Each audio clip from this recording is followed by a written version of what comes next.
3:30 a.m. Monday. What flooding caused by excessive rainfall is expected? Where? A portion of east central Pennsylvania, including the following county: Berks. When? Until 3:30 a.m. Impacts: flooding of rivers, creeks, streams, and other low-lying and flood-prone locations is imminent or occurring.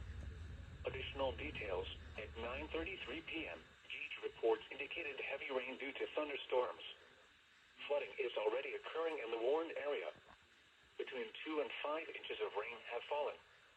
For Manatawny Creek at Spangville, at 9:15 p.m. the stage was 7.99 feet. Flood stage is 6 feet. http://www.weather.gov/safety/flood turnaround. Don't drown when encountering flooded roads. Most flood deaths occur in vehicles. Be especially cautious at night when it is harder to recognize the dangers of flooding.